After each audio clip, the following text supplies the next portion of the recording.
জয়পুরহাটে চাকরি দেওয়ার নামে প্রতারণা করে প্রায় ৩.৫ কোটি টাকা আত্মসাতের অভিযোগ উঠেছে এক দম্পতির বিরুদ্ধে। এলাকার চেয়ারম্যান সহ ভুক্তভোগীদের অভিযোগ, একাধিক মামলা করলেও তারা সরকারি দলের প্রভাবশালী হওয়ায় কোনো প্রতিকার পাচ্ছেন না। তবে পুলিশ জানিয়েছে, প্রতারক যেই হোক দ্রুত আইনের আওতায় আনা হবে। মোয়াজ্জেম হোসেনের তথ্য ও ছবিতে প্রতিবেদন।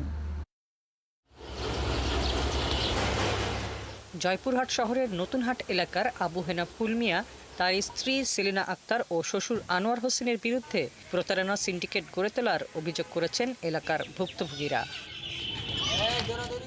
সরকারি বেসরকারি চাকরি দেয়া সহ নানা প্রতারণা করে এলাকার সাধারণ মানুষের কাছ থেকে কোটি কোটি টাকা হাতিয়ে নেওয়ার অভিযোগ রয়েছে তাদের বিরুদ্ধে। সম্প্রতি এ নিয়ে সংবাদ সম্মেলন করেছেন ভুক্তভোগীরা।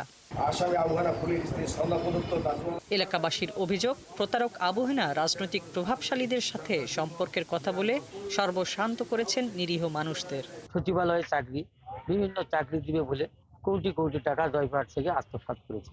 তাদেরকে আমি চাকরির কথা বলতে ওরা রাজি হয়ে তখন এদের সঙ্গে যোগাযোগ করে ধাপে ধাপে আমার মোট 24 লক্ষ টাকা দেওয়া হয়েছে। 3 মাসের নাম করে টাকাটা নিয়েছিল, কিন্তু 3 মাস কেন প্রায় 1-2 বছর হয়ে যাচ্ছে টাকা দেওয়ার কোনো টাকা পয়সা দিচ্ছে না। কোনো পাওনাদার যদি তার কাছে টাকাতে চাইতে আসে, তাহলে স্থানীয় কিছু কিশোর গ্যাং দিয়ে তাদেরকে মারধর করে এবং তাদেরকে হুমকি ধামকি দেয়। প্রতারণার মাধ্যমে আবু হেনার সম্পদের মালিক হয়ে ওঠার কথা জানালেন এই আইনজীবী।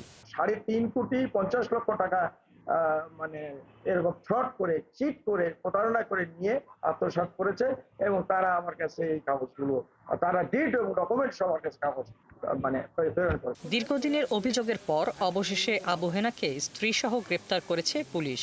পুলিশ সুপার জানান, তাদের বিরুদ্ধে কোটি কোটি টাকা আত্মসাতের অভিযোগ রয়েছে।